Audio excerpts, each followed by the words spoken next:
Thank you, Alasdair. And as you said, a pleasure to be here after listening to so many of these fascinating conferences, I would say. I'm very often here in the chat on Wednesday lunches, so that's really fun to be on this side this time. And as you said, Alasdair, I will try today to articulate and make you understand a little bit better what is this thing that people talk about with Climate First, and especially how do we organize at Swedish level with the organization called Awareness. And I'm going to start sharing this. So welcome everyone on that with this slightly catchy title of From a Million Facts to a Million Facilitators. This was just to get you to come to this lecture, and now I will try to explain what we meant, but also remembering that I am not an expert in those fields. I am a volunteer facilitator mostly, and I'm sure you will understand and accept my, be patient with that.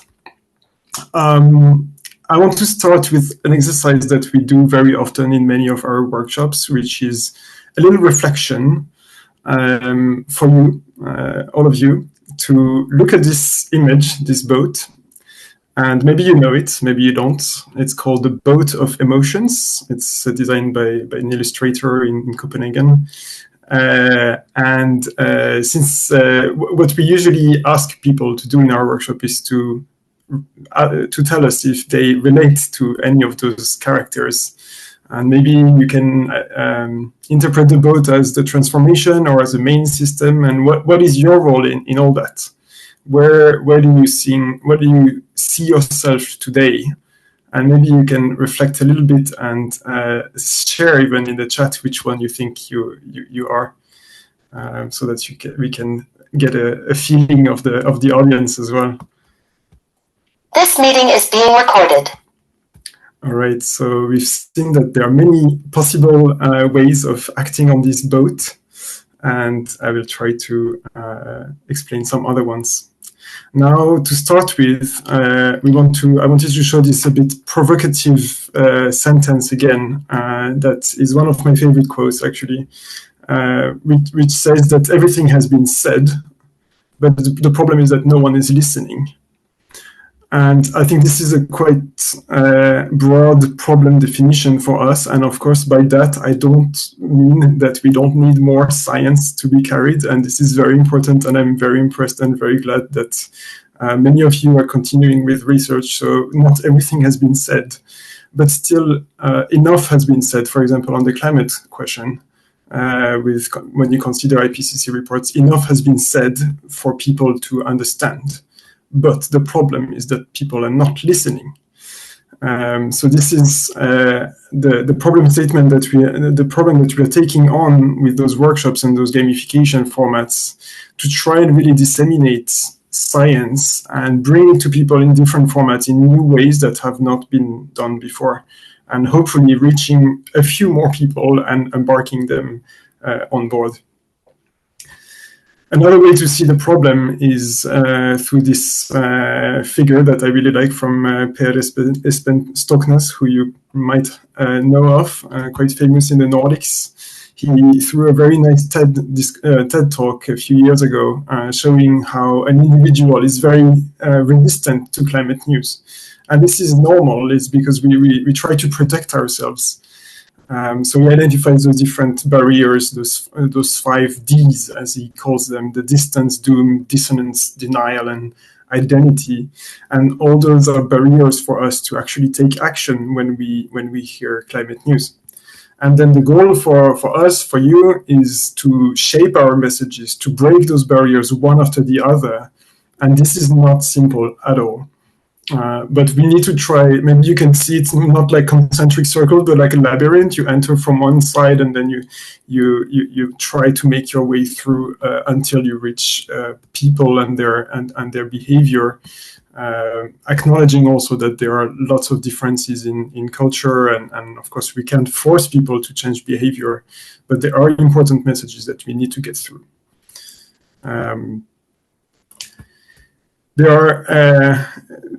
there's a lot of psychological research that also has been discussed in those webinars from different people.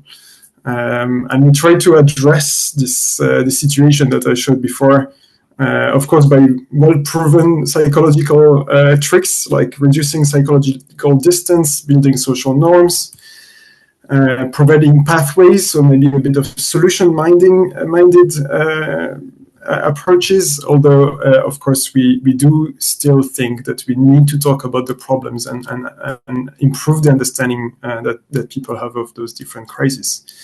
And especially maybe the last one is the most important, is build it collectively. It shouldn't be something to do individually. It should be something to take together. Now, this is easy words, and to make it even more complicated, we know that not every message is received in the same way, and there's another quote that says that we trust our peers and not the experts. And what I try to illustrate here is maybe questioning in which context do we learn the most, and which context makes us trust the most what we hear. Between those two sides, and of course, again, I have an immense respect to all of you and everyone involved in lectures, in education at universities, but there are some messages that are so deep that they struggle to get through. And having people talking about them and having it as a movement, I believe, can help get a bit those messages through. Yes, and I will start now. So now this is the sort of the problem statement, and now I will start trying to explain what is this workshop of Climate Fresk, which is the original workshop of our ecosystem that maybe some of you have played. Maybe you can also write in the chat if you have played it and where. So Climate Fresk, it's an organization and a workshop of the same name. It's based in France. It was created in 2018. And basically, it's a whole community of facilitators that was initially led by a French engineer and professor. And they all tried to make a format, make a new workshop to explain climate science to any type of public. And reading IPCC reports is quite long and tedious, as you might know. So they decided to just extract some images, some concepts from those reports and turn them into a card game. And this card game shows a very big picture, a very wide picture. Hence the name Fresk means a fresco, like those big paintings that represent a big part of society all at once in the same picture. So that's what we're trying to build, but it's not only that in the workshop. Once we have built this big picture, we can also acknowledge how we feel about it, and also what we want to do about it. And I will show you afterwards I will try to show you a little video afterwards showing that. But before that, a few big numbers to show this sort of viral aspect of those workshops is that today, or last year actually, we have passed 2 million people that have participated in the workshop all over the world, so in more than 150 countries. It's translated in more than 50 languages, including Swedish, for example.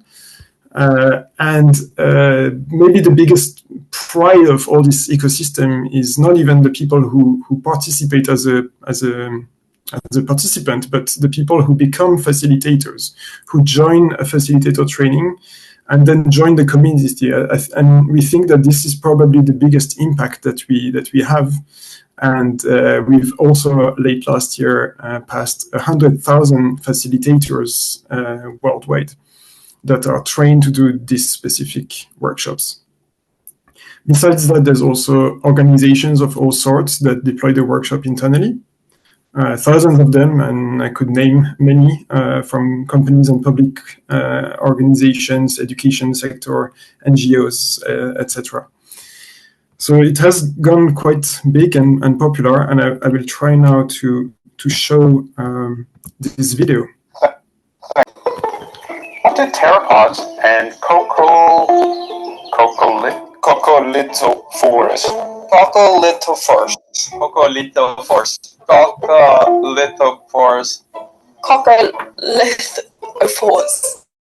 What do pteropods and coccolithophores have to do with climate change? And maybe a better question, what the pteropods and coccolithophores? We think we know everything about climate change. In fact, after so many years of hearing depressing news reports, we might even be feeling quite tired of it. But what if there was a different approach? What if the complex issue of climate education could be brought in the form of a simple card game? A card game based on scientific consensus, issued by the Intergovernmental Panel on Climate Change. This is what the climate fresque is. So, how does this work? At its core, the climate fresque is a game of exploring causal relationships, puzzling together the complex web of connections that frame the climate crisis. In addition to it being a really fun challenge, it is also a moment to explore and share our emotions. After completing the puzzle, there's an open discussion about how these findings make us feel. And we discuss practical steps that we can take to tackle the problem together. The beauty of this approach is that it empowers the players to engage with sustainability without guilt-tripping or being overly confrontational. You are welcome at the Climate Fresque. We could all use some empowerment and hope in the face of all the recent climate headlines. And luckily, there has never been a more fun and engaging way to learn about the climate problem. Do you want to learn how those coccolithophores tie into it all? Do you want to learn practical everyday advice for how to live more sustainably? If we've piqued your curiosity, sign up for an upcoming Climate Fresque.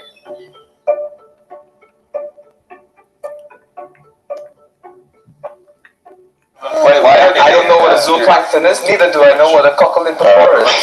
Zooplankton, that's plankton in the zoo. All right, I hope that the sound was okay this time, that you could follow, so that gives you a bit more visual impression of what the workshop is and what it contains. You've seen the cards when they build a puzzle, then talk about emotions and even about actions, what can they do together. And there we really try to bridge from individual actions that bring us meaning and motivation, all the way to collective action that can have potential for system transformation. So that's also maybe the most important part of the workshop, which is talking really about what can everyone do at their own level and how to gain agency really in all that. And as a representation of, you saw before that we achieved 100,000 facilitators. I wanted to show a picture showing what 100,000 facilitators can be. And this is a gathering at an Obama speech many years ago. But you see that this is approximately how many people we have trained to facilitate this one workshop. Now, the workshop is very well made, and so are many other workshops that I will talk about just now. But maybe the main point of it, and I think that's the point I want to make as well, is not only about how we represent science. It's not only about having a visual part and playing with cards and so on, but it's really about the togetherness. I think that's the part of gamification that I like the most and that I see has the most impact. The fact that we come together in a room, in person, with paper, very often we don't have screens or anything. We're just like fully in person, fully focused on something. And that can, I think, extract people from the daily scroll and all the video formats and so on. And people really appreciate that. I think if we had an activity that would do just that, it would already be great. And of course, we're combining that with this science diffusion and understanding. And that together is creating a bit more engagement. And that, I think, has led to the exponential spread of the workshop. And really, it took us many years to realize how much value there was also in just putting people together. Otherwise, people are quite alone watching quite sad news. So we think that there's a big power in that. Now I want to show you a bit of maybe a theory of change that we have. It's very theoretical, but it's maybe something that we try to use as a guide. It's called the stages of awareness. It's not peer-reviewed science. It's one little article somewhere on the website, but I think it connects very well. And it says that from the general population, so those squares represent the size of population in each of those categories. And the beginning is the main population. And then what this theory says that there's approximately 10% of that, it's maybe not to scale here, but 10% of the population is aware and has really integrated like the fact that there is at least one big problem that we are facing as a society. And it could be animal rights or feminism or climate change or anything else. And those people connect strongly to this problem and often don't really see the connections with the other ones or leave the other ones on the side. And then you might have maybe 10% of this one that considers that there are many problems. That's the entering a bit of a polycrisis mindset. And even that those problems are interrelated, and you cannot solve just one without looking at the other ones. And at the end of this sort of stages of awareness, you get into a predicament, which is like this is so big. How do we solve it? And the answer often is that we don't solve it. We navigate it and we learn to adapt and to prevent the things that are foreseeable, but also to be resilient to the ones that are not foreseeable. And of course, climate change is one of the ones that is foreseeable very much. We understand it very well, and there we try to, of course, mitigate it before adapting to it. We try to reduce emissions, for example, but there are many other questions and problems. So what we try to do here is to make us understand that people might be stuck in one of those stages, or maybe they want to be in one of those stages, and through the workshops, through our discussions, we try to move forward in a more complex understanding. And that goes with also accepting the complexity of the world and of the different problems that we are facing, and just having this togetherness that makes it a warm place where to navigate that, understand more and more, but also find meaningful and relevant ways to act.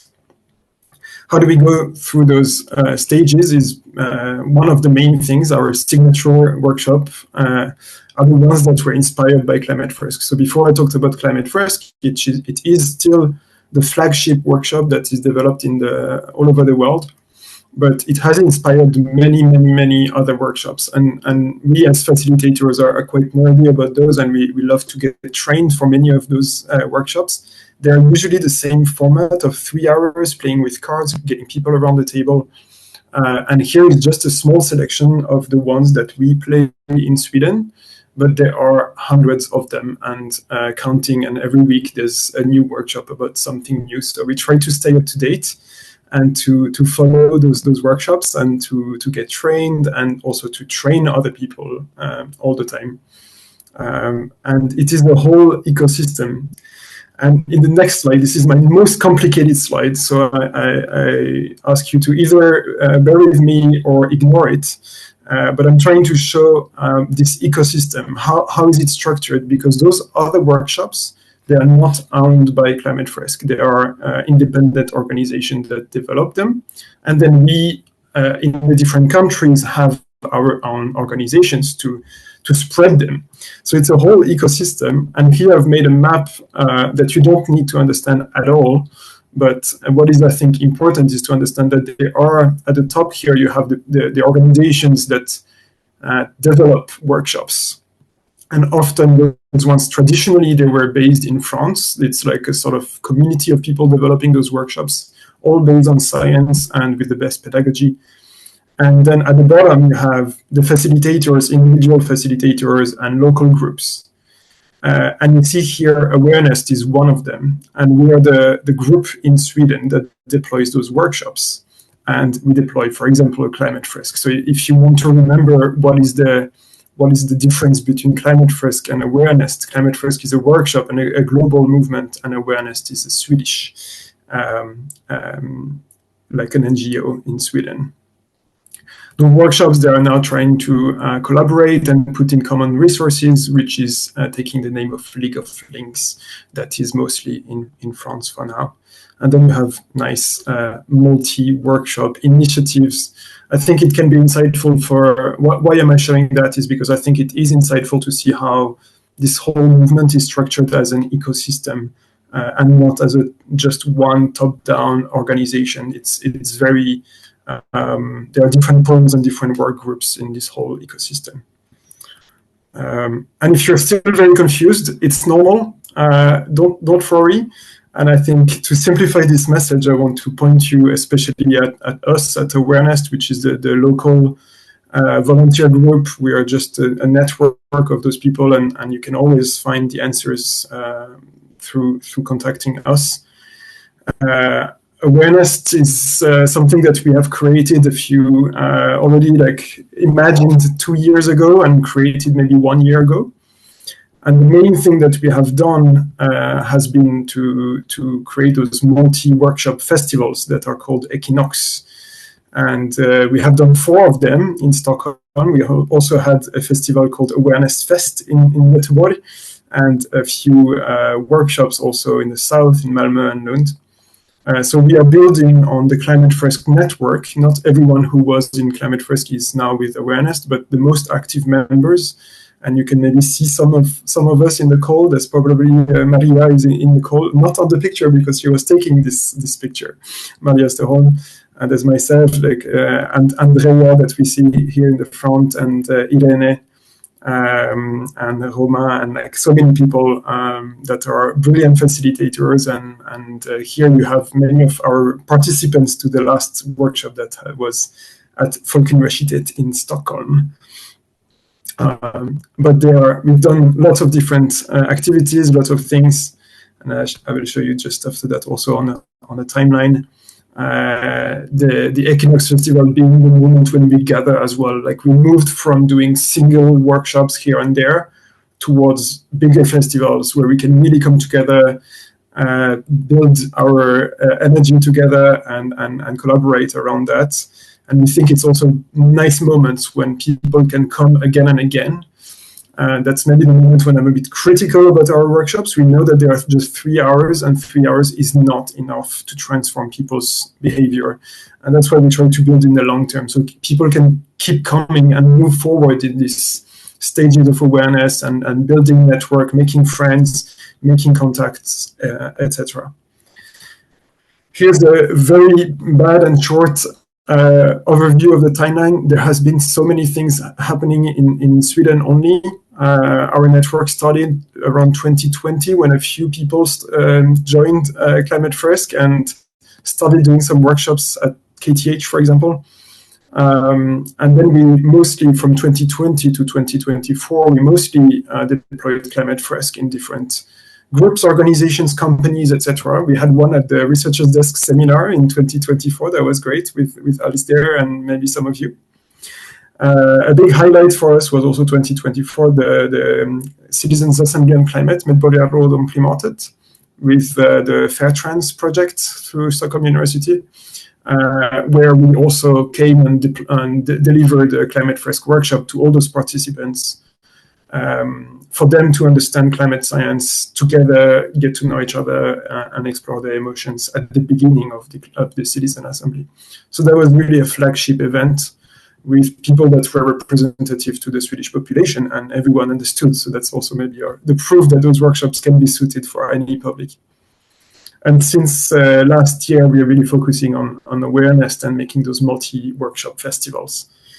And I'm coming to my invitation here is to save the date and to join our festival. The next one is coming very soon. It's the 21st of March on a Saturday. We will play many of those workshops in the morning from 10 to 1, so 3 hours.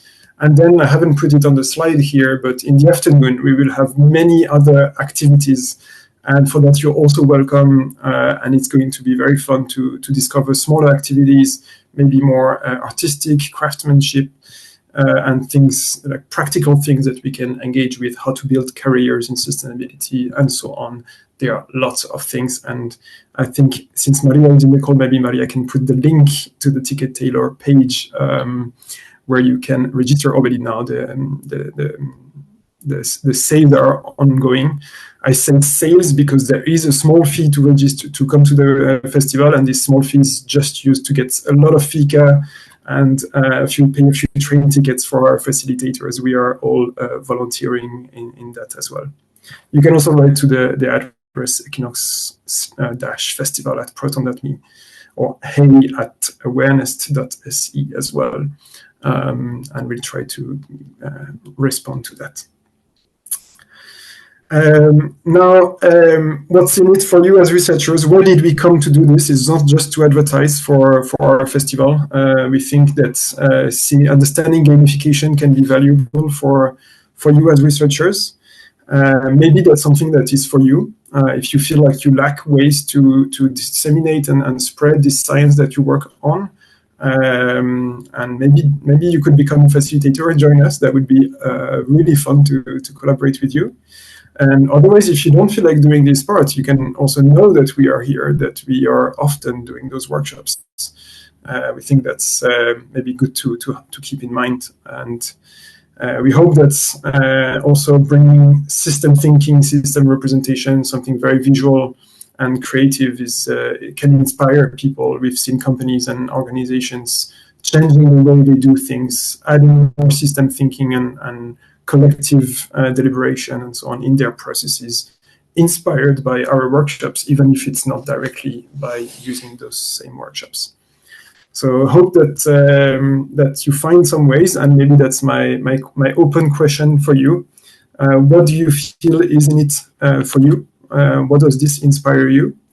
And what would you want to do in the future? And of course, I will be here to answer any other questions that you might have. Thank you so much for listening to me today.